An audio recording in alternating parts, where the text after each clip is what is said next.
All right, here we go. So, welcome back to Beer Bath. I don't think that there's anyone here tonight that saw me perform the last few times. In my back pocket of stories, I talked about the Harrison Ford drug deal. Wow, that got your attention, didn't it? Yeah, I was involved in a story I like to call the Harrison Ford drug deal. I'm not going to tell you that story tonight because it's really long. I told about the time my buddy took a shit on Darth Vader's throne, and Carrie Fisher head trauma. The reason why I don't do weed, because that means the kids. Anybody got kids? Kids? How many kids? How many kids? 3? 4? 2? Yeah, we had a guy here last week claimed he had 14. I told him that was a uterus, not a clown car. But I've got 2 beautiful daughters, 22 and 17, going on fuck you. And I am the ATM machine in that house. But the truth of the matter is, being transparent, my 17-year-old really, I think, has inspired me to scratch this itch that I didn't know that I had. She's got this really dark, sarcastic wit about her, this edge. And this is all true, what I'm about to tell you. And I'll start by saying, you know, when you have children, you brought this beautiful life into the world, and you're holding that child in your arms, and you're looking in their eyes, and you're just, oh my God, I can't believe that I made this. And then they start to talk, and it becomes this whole next level of this person is becoming a person, and they start to talk, and then they start to talk back. And you're like, shut the fuck up, please shut up. And our daughter, the 17-year-old, the fuck you kid, she loves to talk back. When she was 10, well, she always fought with her sister. But they made dinner time incredibly uncomfortable in my house because of the constant fighting. And one night I lost my temper, and I said to the girls, I said, holy shit, seriously, when are you going to stop fighting? When I'm dead? And the 17-year-old, she was 10 at the time, she looks at me, she goes, yeah, sure, I don't know, maybe. What's that, like 2 years? And I looked at my wife and I go, this kid just put me on a clock, you know? We went away on a trip not too long ago. We left the child alone in the house, hoping that she doesn't burn the house down. Fed the guinea pig, took care of the dog, you know, did things, and when we got home at 8 o'clock at night, it was late, and my wife's upstairs making sure that everything was, you know, the alcohol was still there, things were in order. And the kid crosses the stairs, and I said, hi, Charlotte, how you doing? And she says, hi. And that was it. You know, she didn't need any money, and that was it. But the next morning, when I saw her getting ready for school, and I said, I walked in, I said, hi, how are you? And she looks at me, she goes, I said hi to you last night. And I looked at her and I said, yeah, but I didn't get a hug. And she looked up at me and she said, do you need a hug? I go, well, I do now. Yesterday, she says, Dad, if the house was on fire, who would you rescue first? Me or Daisy? Now, Daisy is our beautiful Siberian husky. If I have a favorite daughter, it's Daisy. Because that dog loves me unconditionally, doesn't ask me for money, always wants to hang out. So when she out of the blue asked me who I'm going to say first, her or Daisy, I go, I'm getting the dog. She goes, really? I said, fuck you, really? You probably set the house on fire. You're fine. I know you're okay. You know, so a little bit about me. I grew up in a small farming community in western New York, Steuben County. My dad had this big farmhouse with 190 acres of property. And farming doesn't really, you know, pay a whole lot. But my mother had a friend that worked for Elmira Psychiatric Hospital, And her friend had suggested that an extra way to maybe make some side cash. Elmira Psychiatric Hospital had this outpatient program where you could foster mental patients. Now, it wasn't like Arkham Asylum, but these were crazy people. These were people who were mentally ill, a little slow on the go, or what I like to call them, they were zoomies. And we had zoomies in our house for about 12 years, in and out, all sorts of characters. We had this one guy, his name was Charlie Hart. Charlie Hart was probably in his mid to late 30s, and he wanted to be a police officer. So Charlie was constantly fantasizing and hallucinating about arresting people. And the first time my best friend Todd comes up to the house to stay over, and we're like 14, 15 years old at the time. He didn't really know what to expect.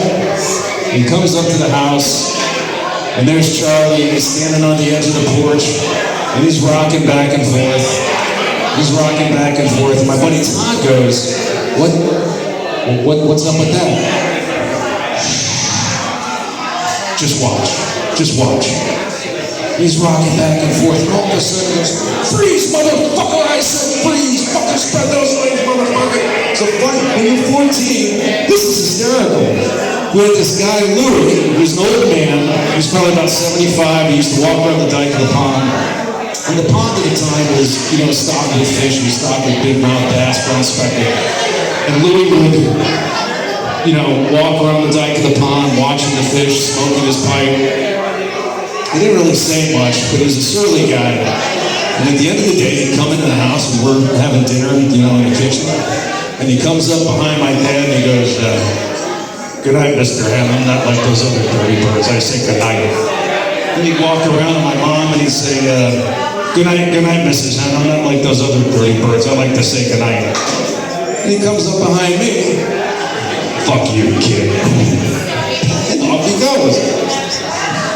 My dad used to like to fish on that pond, and we bought him a fly rod, and he'd be out on the dike of the pond, and he's casting and reeling and casting and reeling. It was great, as the sun goes down, and you got the gnats that are floating over the top of the water, and the fish are jumping, and he's casting and reeling for like a good 45 minutes to an hour. He's not getting a single bite. Finally, he goes, fuck this shit, Richie. I'll show you how to do this. He throws down the reel, goes in the house, comes out with the .22 rifle, and he's standing on the dike of the pond, and he's shooting at the fish as they're jumping. And he's shooting and shooting. Obviously, he doesn't hit a fish. He's not that good of a shot. But here's what did happen. About a month later, we have an algae problem on the pond, and you got to get rid of the algae because it's going to choke off the oxygen supply to the fish. So Dad throws algicide. Dad throws algicide in the pond, and you figure that's going to solve the problem.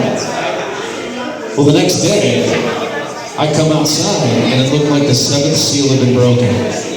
He threw too much algicide in there, and all the fish had floated to the top of the water. I go, hey, Pop, you got them all, man. You got them all in one fell swoop. That was the best fishing day ever.